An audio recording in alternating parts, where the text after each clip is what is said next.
ورحمة الله وبركاته.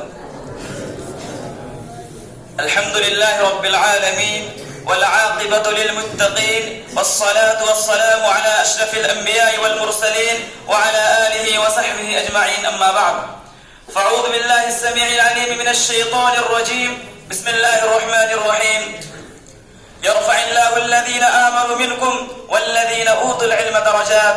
وقال النبي صلى الله عليه وسلم: قل هل يستوي الذين وقال النبي صلی اللہ علیہ وسلم: من يرد اللہ به خیرا یفقهه فی الدین. محترم و مکرم مشفق و مربی اساتذہ اکرام اور میرے عزیز ساتھیوں، آج کی اس محفل میں میری تقریر کا عنوان ہے علم دین کی اہمیت و فضیلت. محترم حضرات، آپ لوگوں نے علم دین کی اہمیت و فضیلت کو بہت سارے کتابوں میں پڑھا ہوگا، بہت سارے آدمیوں سے سنا ہوگا، بہت سارے مفکروں سے سنا ہوگا، بہت سارے خطیبوں اور مقرروں سے سنا ہوگا. میں بھی آپ حضرات کے روبرو اس عنوان پر چند منٹ لب گشائی کرنے کی جسارت کر رہا ہوں. رب کائنات سے دعا ہے، اے پروردگار عالم، تو ہمیں حق بولنے، حق سننے اور اس پر عمل کرنے کی توفیق عطا فرما، آمین. محترم حضرات، علم دو طرح کا ہوتا ہے، ایک دنیاوی ایک اخروی. علم چاہے دنیاوی ہو یا اخروی انسان کو عزت و فضیلت، شان و شوکت عطا کرتا ہے، لیکن دنیاوی علم صرف دنیا ہی تک محدود رہتا ہے، اور اخروی علم دنیا و آخرت دونوں جگہ انسان کو کامیابی و کامرانی سے ہمکنار کرتا ہے. محترم حضرات، میں آپ سے سوال کرتا ہوں، وہ کون سے شے تھی جس نے حضرت آدم علیہ السلام کو فرشتوں سے افضل بنا دیا؟ وہ کون سے شے تھی جس نے انسان کو اشرف المخلوقات بنا دیا؟ وہ کون سے شے تھی جس کی بنیاد پر رب کائنات نے انسان کو خلیفہ بنا دیا؟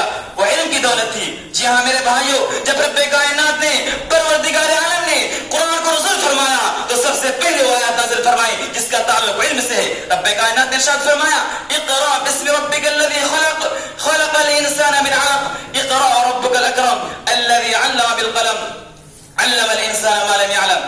میرے بھائیوں اور دوستو، اگر انسان کے اندر علم نہ ہو تو انسان اچھے اور برے کی تمیز کیسے کر سکتا ہے؟ جائز و ناجائز، حلال و حرام میں فرق کیسے کر سکتا ہے؟ تب تو انسان اور حیوان میں کوئی فرق باقی نہیں رہے گا، بلکہ انسان حیوان سے بدتر ہو جائے گا. اسی طرح اگر ہم زمانہ جاہلیت کی زندگی کو دیکھیں، غور کریں، غور و فکر کریں، تو پتہ چلتا ہے کہ پورا سماج جہالت، بغاوت، شرارت، عداوت اور ضلالت کی انتہا تک پہنچا ہوا تھا. مگر یہ ساری جہالتیں، یہ ساری عداوتیں، یہ ساری بغاوتیں کیسے ختم ہوئی؟ علم کی وجہ سے. جی ہاں، علم نور ہے، باعث ہدایت ہے، کامیابی کامرانی کا ذریعہ ہے. محترم حضرات، اللہ رب العالمین نے قرآن کریم کے اندر متعدد جگہوں پر علم کے فضیلت کو اجاگر کرتے ہوئے فرمایا.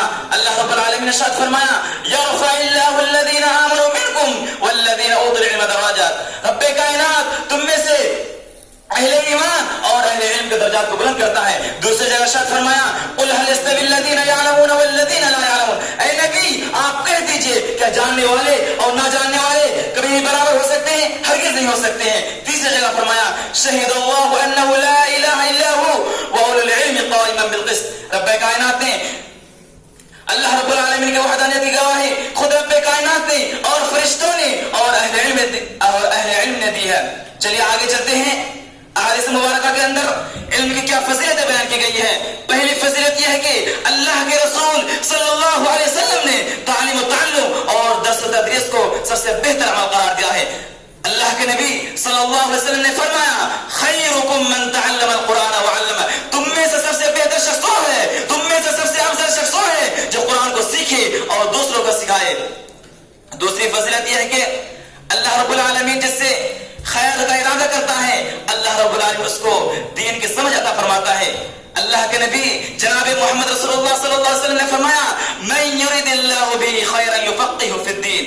اللہ رب العالمین جس سے بھلائی کا ارادہ کرتا ہے، اللہ رب العالمین سے دین کی سمجھ عطا فرماتا ہے، دین کی فقہ عطا فرماتا ہے.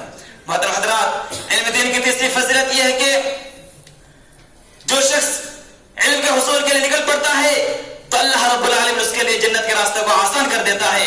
اللہ کے رسول نے فرمایا: ومن سلک طریقا یلتمس فیہ علما سہل اللہ بہ طریقا الی الجنہ. جو شخص علم کے راستے کو اختیار کرتا ہے تو رب کائنات اس کے لیے جنت کے راستے کو ہما کر دیتا ہے. علم کی چوتھی فضیلت یہ ہے کہ طلبہ علم کی عزت و تکریم کے لیے فرشتے اپنے پروں کو بچھا دیتے ہیں. اللہ کے نبی صلی اللہ علیہ وسلم نے فرمایا وَإِنَّ الْمَلَائِكَةَ لَتَضَعُ أَجْنِحَتَهَا رِضًا لِلطَّالِبِ الْعِلْمِ. اللہ کے نبی صلی اللہ علیہ وسلم نے فرمایا علم کی عزت طلبہ علم کی عزت و تکریم کے لیے فرشتے اپنے پروں کو بچھا دیتے ہیں. علم کی پانچویں فضیلت یہ ہے کہ علماء انبیاء کے وارث ہیں. اللہ کے نبی جناب محمد رسول اللہ صلی اللہ علیہ وسلم نے فرمایا ان العلماء ورثۃ الانبیاء، علماء ہی انبیاء کے وارث ہیں. علم کی چھٹی فضیلت یہ ہے کہ اللہ کے نبی صلی اللہ علیہ وسلم نے عالم کو عابد کی فضیلت پر مقدم کیا ہے. جیسا کہ اللہ کے رسول نے فرمایا فضل العالم علی العابد کفضل القمر علی سائر الکواکب، کہ عالم کی فضیلت عابد پر ایسی ہی ہے جیسے چاند کی فضیلت سارے ستاروں پر ہے. کیونکہ اگر عابد عبادت کرتا ہے تو صرف اپنے نفس کو، اپنے آپ کو اور اپنے خود کو فائدہ پہنچاتا ہے، لیکن ایک عالم دین، ایک جس کے پاس علم ہو، ایک عالم دین پوری دنیا کو فائدہ پہنچاتا ہے. میرے بھائیو اور دوستو، اتنی ساری فضیلتیں، اتنی ساری اہمیتیں ہماری نگاہوں کے سامنے ہوتے ہوئے بھی آج مسلمانوں نے اپنے بچوں کو علم دین سے دور رکھا ہے اور انگریزی تعلیم سے آراستہ و پیراستہ کیا ہے. میں یہ نہیں کہتا ہوں کہ آپ اپنے بچوں کو انگریزی تعلیم مت دیجیے، آپ ضرور دیجیے. اگر آپ انگریزی تعلیم نہیں دیں گے تو آپ کے بچے ایک اچھے ڈاکٹر کیسے بنیں گے؟ آپ کے بچے ایک اچھے انجینئر کیسے بنیں گے؟ اگر آپ انگریزی تعلیم نہیں دیں گے تو آپ کے بچے ایک اچھے وکیل کیسے بنیں گے؟ اگر آپ انگریزی تعلیم نہیں دیں گے تو آپ کے بچے ایک اچھے پروفیسر کیسے بنیں گے؟ ضرور دیجیے. لیکن میں کہنا چاہتا ہوں آپ سب سے پہلے دین کی بنیادی تعلیم دیں، تاکہ جب وہ پریکٹیکل فیلڈ میں جائیں تو اپنے آپ کو، تاکہ پریکٹیکل فیلڈ میں جائیں تو سمجھ سکے یہ جائز ہے، یہ ناجائز ہے، یہ حلال ہے، یہ حرام ہے، اور اب اس کے مطابق اپنی زندگی کو گزار سکے. میرے بھائی اور دوستو، مجھے وہ واقعہ یاد آ رہا ہے جب حسن بصری رحمہ اللہ فرمایا کرتے تھے کہ اگر علماء کے قلموں کی سیاہی اور شہیدوں کے خون کا تولا جائے تو علماء کے قلموں کی سیاہی زیادہ وزن ہوگا. اسی طرح شاعر مشرق علامہ اقبال رحمہ اللہ فرمایا کرتے تھے علم سے آتی ہے اقوام میں بیداری، علم سے آتی ہے اقوام میں بیداری، علم کے پنجوں میں شمشیر جہاداری. لہذا میرے بھائی اور دوستو، ضرورت اس بات کی ہے کہ ہم تعلیم کی اہمیت کو سمجھیں اور اپنے اندر سے جہالت کو ختم کریں اور اپنے علم کو دوسروں تک پہنچائیں اور ان کو یہ بتائیں تعلیم کی اہمیت و فضیلت کے بارے میں. اب آخر میں اللہ رب العالمین سے دعا گو ہوں اے باری الہ، ہم تمام مسلمانوں کو تعلیم کی اہمیت کو سمجھنے، اس پر عمل کرنے کی توفیق عطا فرما. اے رب کائنات، جب تک ہم زندہ رہے اسلام پر زندہ رہے اور جب ہمارا خاتمہ ہو ایمان پر ہو. أقول قولي هذا وأستغفر الله لي ولكم ولسائر المسلمين فاستغفروا إنه هو الغفور الرحيم. والسلام عليكم ورحمة الله وبركاته.